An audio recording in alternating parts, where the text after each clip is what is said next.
Meu nome é Davi Narciso, sou estudante de teologia e hoje iremos comentar mais um não, na verdade o último comentário bíblico que faremos dessa sequência que estamos fazendo de comentários bíblicos do Evangelho de Mateus. Comentamos desde o Mateus capítulo 1 até agora o último capítulo, os últimos capítulos, os dois últimos capítulos do Evangelho de Mateus. E o que está tratando desses dois últimos capítulos?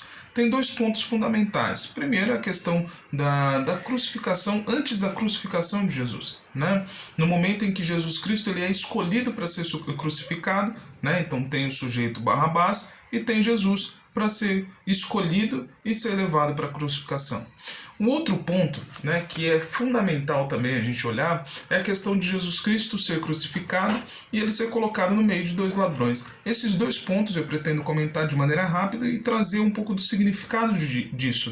É claro que dentro desse processo da leitura a gente vai mais para a teologia sistemática do que para a teologia bíblica, mas a gente procurar o significado de tudo isso que está sendo apresentado.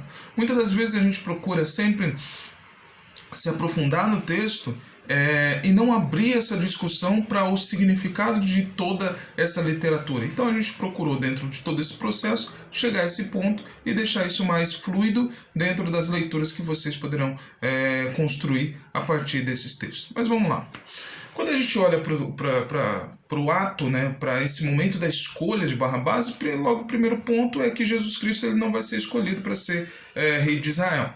Então, o fato de levantar Jesus dentro dessa situação é o quê? Aquele que não foi escolhido pelos homens, mas foi escolhido por Deus para ser esse rei de Israel. Então, é isso que está sendo construído dentro do Evangelho de Mateus desde o início, e quando chega dentro desse momento onde Barrabás é escolhido para ser solto, a gente vê mais esse momento de que muitas das vezes são escolhidos aqueles que Deus não escolheu, São escolhidos pelos seres humanos aqueles que Deus não escolheu. Então esse é um ponto que é apresentado ali. Um outro ponto, a gente tem que olhar a questão do nome de Barrabás. Então Barrabás é filho de Abá. Então Abá é esse papai, o filho do pai, o filho de papai.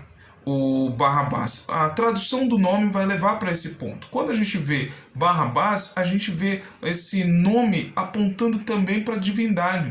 Então, filho dos deuses é esse Barrabás que vai ser escolhido pelo povo de Israel. Então, o povo de Israel vai rejeitar o filho de Deus e vai escolher o filho dos deuses. Então, quando a gente vê dentro desse momento de Barrabás, a gente vê claramente o povo de Israel novamente escolhendo aquele que não era o filho de Deus, e que não era Deus, e que não era proposto para essa libertação do povo de Israel. Então a gente vê nessa estrutura, no fato de eles escolherem Barrabás. Um outro caso que está dentro dessa escolha é a questão da festa da expiação. Então, no momento da festa da expiação, eram escolhidos dois cordeiros, um ele ia para sacrifício e o outro era solto. No caso de Barrabás e Jesus, então são esses dois cordeiros, que um vai ser solto e o outro que vai para o sacrifício para poder salvar o povo de Israel. Então, dentro dessa estrutura, dentro desse momento, no caso de Barrabás e da escolha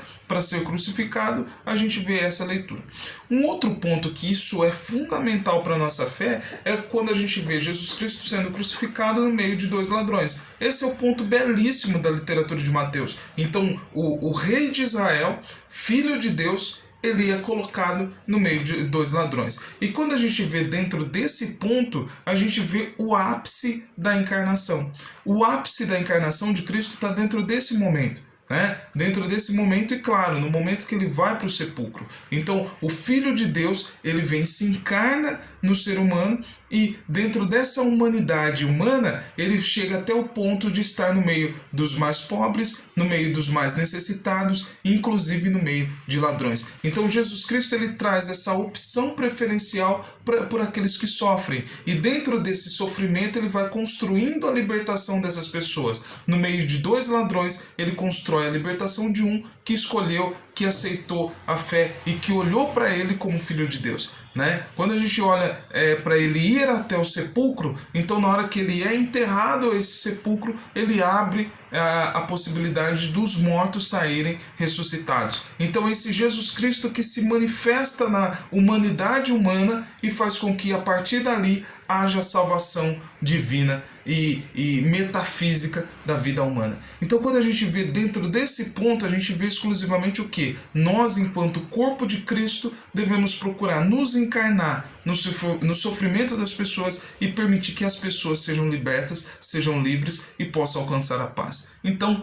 paz e bem, e permita que aconteça duas coisas na sua vida. Primeiro, escolha o Filho de Deus para ser parte e ser rei dentro da sua vida. E outro ponto, sendo o Filho de Deus rei na sua vida, permita que você possa se encarnar no sofrimento das pessoas e construir ali dentro a possibilidade de uma libertação e a possibilidade do encontro dessas pessoas sofredoras com o Filho de Deus.